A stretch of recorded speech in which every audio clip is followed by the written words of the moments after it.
C'est encore sur les titres des miniatures YouTube que l'on peut lire des informations incroyables. On a mis hors jeu Nicolas Sarkozy et c'est un problème pour la France. Alors que la majorité de la droite française ne semble plus être comme nubilée par l'immigration responsable de tous les maux, il apparaît pour Pascal Praud que les instigateurs, les responsables de cette immigration, soient des chances et des solutions pour la France.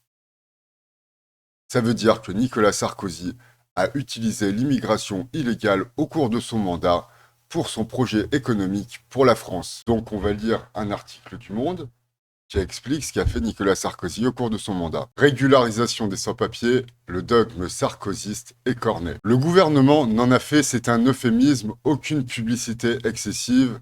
L'accord adopté le 18 juin entre le ministère de l'Immigration et de la CGT pourrait bien constituer un tournant dans la politique d'immigration de Sarkozy. Donc cet article est daté du 6 juillet 2010, il y a maintenant 16 ans. Obtenu après 8 mois de grève de travailleurs sans papier. Soutenu très efficacement par l'organisation syndicale, l'accord assouplit notamment les critères de régularisation par le travail. Officiellement en vigueur jusqu'en mars 2011, il ouvre la voie à la régularisation à des dizaines de milliers de travailleurs déclarés par leur employeur et qui travaillaient jusqu'ici avec des faux papiers.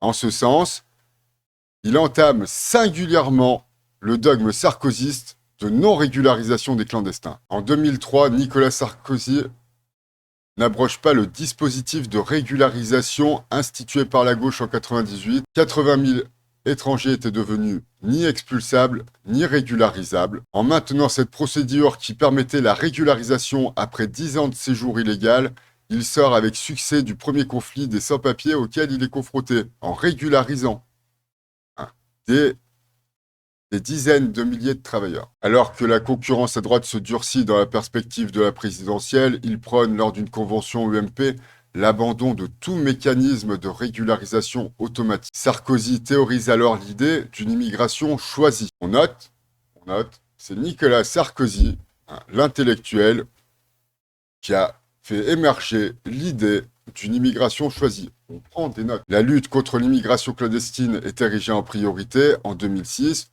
Une lutte durcit sensiblement les conditions de régularisation individuelle. Cela n'empêchera pas Sarkozy, la même année, d'accorder des papiers à une partie des parents d'enfants étrangers scolarisés. Il minimise la portée de son geste en affirmant que seules 6 000 personnes seront régularisées sur 30 000 au total. Le président de la République communique sur l'objectif de 27 000 reconduites à la frontière qu'il impose au nouveau ministère de l'immigration de Brice Hortefeux. Le ministère de l'immigration, qui ne communique jamais sur le sujet, tient secret le nombre de régularisations annuelles. L'article 40 de la loi Hortefeux accorde le droit de séjour aux travailleurs sans papier qui exercent une activité professionnelle dans laquelle il existe des difficultés de recrutement. Une fenêtre s'est ouverte dans laquelle s'engouffrent des milliers de sans-papiers soutenus par la CGT. La première année d'application, la loi Hortefeux a permis la régularisation de 2800 étrangers. Mais devant les disparités d'application entre préfectures, la CGT lance un nouveau mouvement de grève à l'automne 2009.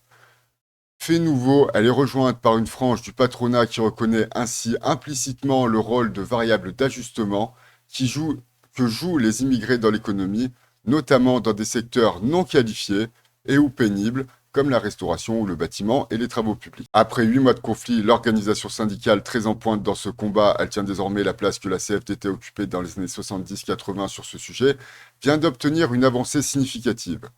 Selon l'accord, les sans-papiers qui justifient de 12 mois d'activité salariée dans les 18 derniers mois peuvent prétendre à une régularisation. L'accord concerne les intérimaires et les nounous sans papier. Donc les nounous, c'est les riches qu'en ont. Et les nounous sans papier, dont la régularisation était jusqu'ici quasi impossible. Au total, les nouveaux critères ouvrent la voie à la régularisation de plusieurs milliers de clandestins. Certes, le gouvernement ne parle pas de mouvement de régularisation, mais en desserrant les taux qui pèsent sur les travailleurs clandestins, il affiche mezzo voce son pragmatisme. Toute l'histoire de la politique migratoire le prouve. Il vaut mieux pour un gouvernement se doter d'un dispositif solide de régularisation continue plutôt que de devoir accepter tous les 10 ans et sous la pression sociale des campagnes de régularisation massive aux multiples effets pervers, désorganisation de l'administration, N'en déplaise à la politique de coup de menton sur l'immigration clandestine, l'accord du 18 juin semble signer le ralliement de Nicolas Sarkozy à un certain principe de réalité. La régularisation des travailleurs immigrés et clandestins maintient les chômeurs dans la recherche d'emploi, donc les chiffres du chômage ne peuvent pas baisser. Sarkozy a fait augmenter le chômage. Lui non plus n'a jamais proposé de budget excédentaire, c'est-à-dire que Sarkozy n'a jamais eu de politique pour une France blanche et chrétienne, comme il est de bon ton de le dire à droite. Mais selon Pascal Praud, c'est un problème que Nicolas Sarkozy ne soit plus dans les affaires du pays.